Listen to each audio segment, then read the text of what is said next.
जय गजानन जयतो संस्कृतम. भारतीय ज्ञान पद्धतीमध्ये ज्या वेगवेगळ्या विषयांचा अभ्यास प्राधान्याने केला जातो त्यापैकी एक महत्त्वाचं शास्त्र म्हणजे ज्योतिषशास्त्र. आता ज्योतिष शास्त्र आहे की नाही या वादात आपल्याला पडण्याची आवश्यकता नाही.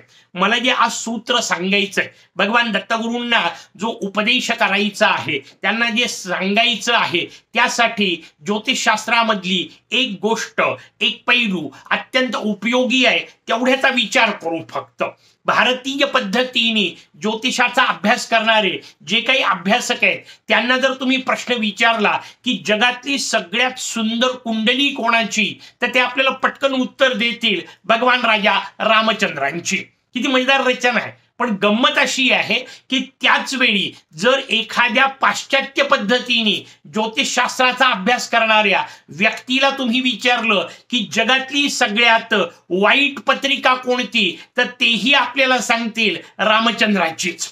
किती अजब गोष्ट आहे. एकच पत्रिका, त्यातले ग्रह सारखेच, त्यात बदल नाही. एक म्हणतात जगातली सगळ्यात आदर्श पत्रिका आहे आणि दुसरी म्हणतात जगातली सगळ्यात वाईट पत्रिका आहे. हा का फरक पडत असेल तर त्याचं उत्तर आपल्याला समजून घेतलं पाहिजे की हा फरक त्या पत्रिकेत किंवा त्या कुंडलीत नाहीये, हा फरक त्याकडे पाहण्याच्या दृष्टिकोनामध्ये आहे. आणि हा दृष्टिकोन दोघांचा वेगवेगळा असल्यामुळे पूर्ण रचनाच बदलते. दोन पद्धतीचे जीवनाकडे पाहण्याच्या, भारतीय पद्धती वेगळी आहे, पाश्चात्य पद्धती वेगळी आहे आणि त्या दोन पद्धती समजून घेतल्या पाहिजे. कशा समजून घेता येतील? आणखीन एक मजेदार उदाहरण आपल्याला सांगतो. परमपूज्य स्वामी विवेकानंदांच्या जीवनातला एक मजेदार प्रसंग आहे. स्वामीजी अमेरिकेमध्ये होते, वेगवेगळ्या गावात त्यांचे प्रवास होते. त्या प्रवासानुसार तिथे तिथे कार्यक्रम सुरू होते. कार्यक्रमाकरता वेगवेगळ्या जागी जात होते. आदल्या दिवशी पोहोचले, दुसऱ्या दिवशीपासून कार्यक्रम असेल. आदल्या दिवशी पोहोचले, आराम झाला थोडासा. आराम झाल्यानंतर संध्याकाळी पुढच्या दिवशीचा कार्यक्रम एका महिला मंडळातर्फे आयोजित करण्यात आला होता. स्वाभाविक त्या महिला मंडळाच्या अध्यक्षांच्या घरी स्वामीजींच्या निवासाची सोय होती. संध्याकाळी त्या महिलेने दोन माणसांना बोलावलं, स्वामीजींच्या खोलीमध्ये घेऊन गेल्या आणि स्वामीजींकडे बोट दाखवून त्यांनी स्वाभाविक त्या दोन माणसांना सांगितलं, मेक हिम जंटलमन. स्वामीजी आश्चर्यचकित की हे दोन कोण आहेत ते माहित नाही आणि हे मला जंटलमन कसं काय करणार, म्हणून स्वाभाविक चौकशी केली आणि मग स्वामीजींच्या लक्षात आलं की त्यातला एक टेलर होता आणि एक बार्बर होता. म्हणजे काय अपेक्षित होतं त्या स्त्रीला की त्यांच्या देशामध्ये, त्यांच्या संस्कृतीमध्ये ज्या पद्धतीचा पोशाख आदर्श म्हणून एखादा वक्ता वापरतो तसा पोशाख यांच्याकरता तयार कर आणि त्याची जशी केशरचना असते तशी यांची रचना कर. म्हणून एक टेलर आणि एक बार्बर दोघांना बोलावलेलं होतं. स्वामीजी हसले आणि स्वामीजी त्या महिलेला उद्देशून म्हणतायत, पण दोन संस्कृतींमधला नेमका फरक स्वामीजींनी अधोरेखित केलेला आहे. स्वामीजींचं वाक्य आहे. स्वामीजी त्या भगिनीला म्हणतात, sister, I have come from that country where knowledge and character make man gentleman, and I have come in this country here tailor and barber make him gentleman. ही जी रचना आहे ना, ही आपल्याला व्यवस्थित समजून घेतली पाहिजे. स्वामीजी म्हणतायत की अरे बाह्य पोशाखातून किंवा बाह्य केश रचनेतून माणूस जंटल नसतो होत, त्याचं ज्ञान काय आहे आणि त्याचं चारित्र्य काय आहे ही रचना आहे. पण पाश्चात्यांना बाह्य गोष्टीतच आकर्षण आहे आणि म्हणून पाश्चात्य संस्कृती ही भोग प्रधान संस्कृती आहे. उलट्या बाजूला भारतीय संस्कृती ही त्याग प्रधान संस्कृती आहे. म्हणजे भोगही घ्यायचा असेल तर तो त्यागानी असला पाहिजे. ही अद्वितीय रचना तुमच्या माझ्या उपनिषदकारांनी सांगितली. सगळ्यात त्याच्यावर विवेचन आपल्याला शक्य नाही, पण उपनिषदकारांनी सांगितलेलं वाक्य आपल्यापैकी अनेकांना माहिती असेल, तेन त्यक्तेन भुंजीतः.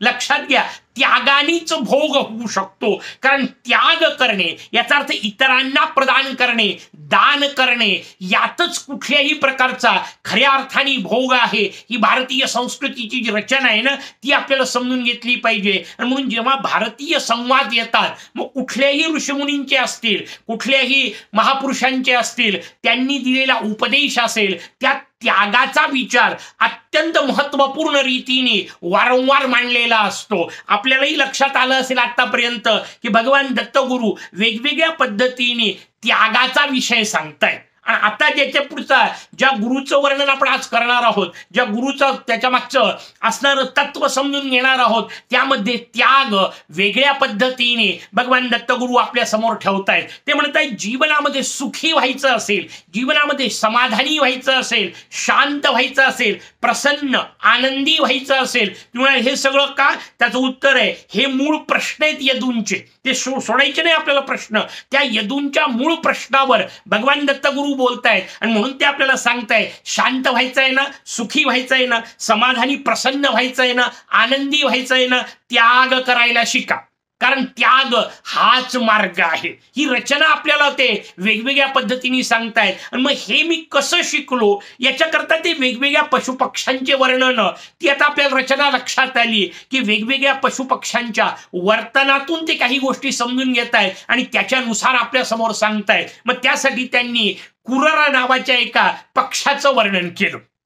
मूळ शब्द संस्कृत मधला कुरर असा वापरलेला आहे. त्याच्यावर जेव्हा आपण विचार करायला जाऊ तेव्हा लक्षात येईल त्याच्याकरता दुसरा संस्कृत मधला आणखी एक सुंदर शब्द आहे, त्याला धनेश पक्षी असं म्हणतात. धनेश याचं वर्णन तुम्ही सहज सापडू शकेल. तुम्हाला वेगवेगळ्या माध्यमातून तुम्ही त्याची माहिती काढू शकता. थोडासा घारीसारखा मोठा पक्षी, म्हणजे कावळ्यापेक्षा बराच मोठा असलेला, घारीसारखा असलेला, गरुडापेक्षा थोडा लहान, चोच अत्यंत बागदार असलेली, रंगीत असलेली, कारण त्यात वेगवेगळे प्रकार आहेत. पुन्हा त्या सगळ्यात आपल्याला नाही शिरायचं. असा धनेश नावाचा एक पक्षी, सामान्यतः फळं हे त्याचं खाद्य आहे. पण नुसते फळं खातो का? तर त्याचं उत्तर आहे नाही. लहान मोठे कीटक, अगदी पाली सरडे, अशा प्रकारचे जीव किंवा उंदीर इथपर्यंतच्या गोष्टी तो सहजतेने खातो. म्हणून सर्व भक्षी प्रकार ज्याला म्हणतात, सगळ्याच गोष्टी म्हणजे शाकाहारी आहे, मांसाहारी आहे, अशा प्रकारची जी रचना प्राण्यांमध्ये पक्ष्यांमध्ये आहे त्यातला हा पक्षी आहे. त्याचं ते धनेश नाव अत्यंत महत्वाचं आहे, कारण त्यात आपल्याला सहज अर्थ कळतो धनाचा ईश. आणि तो धनाचा ईश हे जे त्याला म्हटलेलं आहे ना, ते आपल्या आजच्या गुणाच्या दृष्टीने जास्त सुंदर नाव आहे. पण दत्तप्रभूंनी वापरलेलं नाव कुरर पक्षी असं पण आहे. काय शिकले तर त्याचं उत्तर, या पक्ष्यांचं सगळं वागणं ते पाहत होते. या पक्ष्यांपैकी त्याला फार वेगात नाही उडता येत, फार उंचही नाही उडत, पण तसा असलेला तो पक्षी त्यांनी एक काहीतरी भक्ष्य पकडलं, काहीतरी खाद्य त्याच्याजवळ, मांसाचा तुकडा कुठल्या तरी स्वरूपातला त्यातल्या एका पक्षाला मिळाला आणि तो पक्षी ते मांस घेऊन उडाला. गंमत अशी की बाकीचे सगळे पक्षी आता त्याच्या मागे लागले. नुसते मागे नाही लागले. कशा करता मागे लागले? त्यांनाही ते मांस पाहिजे आहे, जे त्यांनी उचललेलं आहे, जे त्यांनी आणलेलं आहे, याच्या मागे सगळे लागले. नुसते मागे नाही लागले, तो मांसाचा तुकडा काढून घ्यायचा प्रयत्न करत होते. हा सोडणार नाही. पक्की पकड आहे त्यांनी धरलेली, स्वतःहून मिळवलेल्या मेहनतीने. कसं काय सोडायचं हा त्याच्या डोक्यात प्रश्न असणार, अत्यंत गृहीत आहे. तसं तो पक्का पकडून ठेवतोय आणि त्यांनी ते सोडलं पाहिजे हे बाकी पक्षी मागे लागताय. आता जसं ओढून घेणे हा एक प्रकार आहे, तसं त्याला तोंड उघडायला लावणे हा दुसरा प्रकार आहे. आणि तोंड कसं उघडेल तर त्याचं उत्तर आहे, सामान्य माणसाच्या जीवनात आपल्याला जे पाहायला मिळतं तेच पशुपक्ष्यांमध्ये जगातल्या सगळ्या जीवांना लागू आहे. जर कोणत्याही प्रकारे वेदना झाली तर स्वाभाविक तो आ करण्याकरता, ओरडण्याकरता, किंचाळण्याकरता तोंड उघडणार. आणि म्हणून ते बाकीचे पक्षी त्याला चोचीनी टोचा मारतायत, नाना प्रकारे त्याला जखमी करतायत. इतका मजबूत आहे तो पहिलाही पक्षी, सहजासहजी सोडायला तयार नाही. बाकीचे त्याच्या मागे लागलेले. शेवटी त्यांनी काय केलं, इतकं टोचा मारल्या की त्या टोचा मारून मारून अक्षरशः रक्तबंबाळ त्याला केलं. नाईलाज झाला. जेव्हा शक्यच होत नाही आता सहन करणं, त्यावेळी त्यांनी तोंड उघडलं. त्या उघडल्याबरोबर त्या तोंडातला तो जो घास होता, ते मांसाचा जो तुकडा होता, तो खाली पडला. पडल्या वरच्यावर आकाशातच दुसऱ्या एका पक्षाने तो पकडला. आणि गंमत अशी झाली, दत्त महाराज सांगतात, मला मजेदार गोष्ट लक्षात आली की आता ज्या दुसऱ्या पक्षाने पकडलं होतं, बाकीचे सगळे पक्षी त्याच्या मागे लागले. मोठी मजेदार रचना आहे, लक्षात घ्या. ते आता त्याला जखमी करू लागले आणि त्याच्याकडून काढून घ्यायचं. जो पहिला होता त्याला सगळ्यांनी सोडून दिलं. का? कारण दत्त महाराज सांगतात त्याला सगळ्यांनी सोडून दिलं कारण त्यांनी त्याच्या जवळ असलेलं सोडून दिलं. लक्षात घ्या, ते त्या पक्षाच्या विरोधी नव्हते, ते त्या पक्षाला त्रास करता येत नव्हते. त्यांना हवं असलेली गोष्ट याच्याजवळ होती आणि ती हवी असलेली गोष्ट असल्यामुळे त्या गोष्टीच्या मागे लागणारे ते पक्षी याला त्रास देत होते. वाटतं आपल्याला पाहताना की ते त्या पक्षाला त्रास देत आहेत, नाही देत आहे, ते त्या भक्षाच्या मागे लागलेले आहेत. आणि मग असं भक्ष जर तुमच्या जवळ असलं तर स्वाभाविक लोक तुम्हाला त्रास देणार, तुमच्या मागे लागणार. मग आपल्याला वेगवेगळ्या पद्धतीचे वाक्प्रचार वेगवेगळ्या भाषेत पाहायला मिळतात. जसं हिंदी मधला मजेदार प्रश्न आहे, सब पूछेंगे क्यों भाई कैसे जब तक आपके जेब में हो पैसे. ही हिंदी रचना आपल्याला सहज आठवते. अगदी भगवान जगद्गुरु आद्य शंकराचार्य महाराज सुद्धा आपल्या चरपट पंजरिका नावाच्या दिव्य स्तोत्रामध्ये वर्णन करताना सांगतात, यावत वित्तोपार्जन सक्ता तावत गृह परिवारे रक्तः.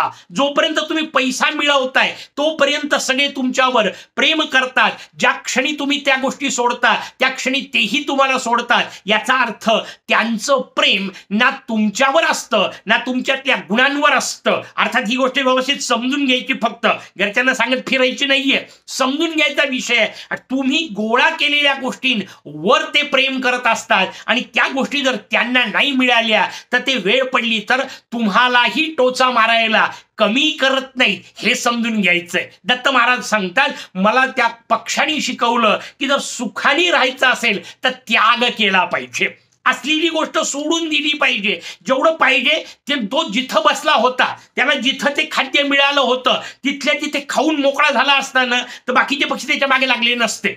हिशोब समजून घ्या. त्यांनी ते खाद्य संग्रहित करण्याचं ठरवलं, गोळा केलं आणि त्या गोळा करण्यामध्ये इकडून तिकडे घेऊन जाताना बाकीच्यांनी पाहिलं म्हणून ते त्याच्या मागे लागले. हिशोब आपल्याला दत्तप्रभू सांगताय की तुम्ही संग्रहाच्या मागे लागलात की तुमच्या मागे संकट येतात. तुम्ही त्यागाचा हिशोब पकडा, संकट निघून जातात. मग जो कोणी संग्रह करेल त्याच्या मागे ते संकट जातात, कारण संकट तुमच्या मागे लागलेच नव्हते, तुमच्यातल्या संग्रहाच्या मागे लागले होते. हे मी त्या पक्षाकडून शिकलो आणि म्हणून त्याग हा जीवनात सुखी होण्याचा मार्ग आहे, ही रचना सांगितली.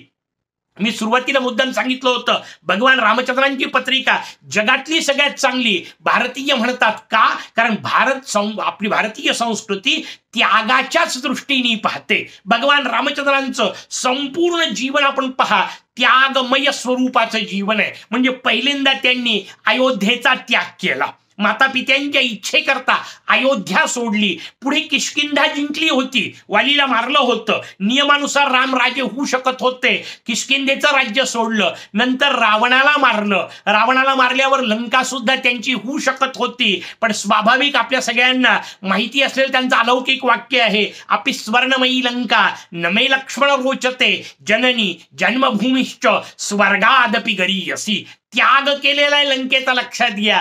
पाताळात गेले होते, तिथल्या अहिरावणाला हनुमंतांनी मारलं आणि महिरावणाला महिरावण तिथले जे मारले त्यानंतरचा विषय. आणि मग त्या अहिरावणाला मारल्यानंतर पाताळ यांचा झाला होता, पण तिथेही त्यांनी हनुमंताचा पुत्र असणाऱ्या मकरध्वजाला बसवलं. कुठल्याही जागी भगवान रामचंद्र स्वतःचं अस्तित्व ठेवत नाही किंवा स्वतःच्या लोकांना बसवत नाही. रामायणावर बोलताना मी गमतीने सांगत असतो, लक्षात घ्या, किष्किंधा जिंकली, लंका जिंकली, पाताळ जिंकलं. आजच्या काळात जर रामचंद्र असते ना तर लक्ष्मण, भरत आणि शत्रुघ्न सेटल झाले असते. सोडून द्या गमतीचा भाग, त्यातला भाव लक्षात घ्या. ह्या सगळ्यांचा त्याग भगवान रामचंद्र करतात, म्हणून रामचंद्र आदर्शाची मूर्ती असतात, कारण ते त्याग शिकवतात. उलट्या बाजूला जे आपलं नाही तेही पकडून ठेवायचं, याच्या मागे जे लागतात त्या दोघांचं वर्णन, एका बाजूला रामायणातलंच पाहायचं असेल तर रावणाचं वर्णन आणि दुसऱ्या बाजूला दुसरं महाकाव्य आपल्याला आठवेल, महाभारत. त्याग घडला तर रामायण तयार होत असतं आणि त्याग नाही केला तर महाभारत होत असतं.